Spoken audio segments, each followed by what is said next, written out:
ప్రపంచ దేశాల్లో అనిశ్చితి నెలకొన్నప్పటికీ ప్రధానమంత్రి నరేంద్ర మోడీ నాయకత్వంలో ప్రభుత్వం పరిస్థితులను నిశితంగా గమనిస్తోంది.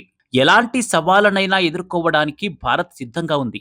అస్థిరమైన అంతర్జాతీయ పరిస్థితుల మధ్య కూడా భారత్ తన ఆర్థిక స్థిరత్వాన్ని నిరూపించుకుంటున్నదని ఆయన ఆత్మవిశ్వాసం వ్యక్తం చేశారు. దేశంలో వంట గ్యాస్ సిలిండర్ల కొరత లేకుండా చూసేందుకు కేంద్ర పెట్రోలియం శాఖ పక్కా ప్రణాళికతో ముందుకు వెళ్తోంది. హోటళ్లు, రెస్టారెంట్ల కోసం వాణిజ్య ఎల్‌పీజీ సరఫరాను 20% పెంచుతూ కేంద్రం నిర్ణయం తీసుకుంది. దేశీయ రిఫైనరీలను తమ ఉత్పత్తిని పెంచాలని కేంద్రం ఆదేశించింది. పైఫుడ్ న్యాచురల్ గ్యాస్ పీఎన్జీ కనెక్షన్ తీసుకున్న వారు తమ పాత ఎల్‌పీజీ కనెక్షన్‌ను ఆన్‌లైన్ ద్వారా సులభంగా సరెండర్ చేసుకోవచ్చు. దేశంలో గ్యాస్ నిల్వలు, సరఫరాను పర్యవేక్షించడానికి ప్రత్యేక కమిటీని ఏర్పాటు చేశారు. అంతర్జాతీయ పరిస్థితుల కారణంగా గ్యాస్ ధరలు కొంత పెరిగినప్పటికీ దేశంలో సాధారణ వినియోగదారులకు ఎటువంటి ఇబ్బంది కలగకుండా సరఫరాను కేంద్రం పర్యవేక్షిస్తుంది.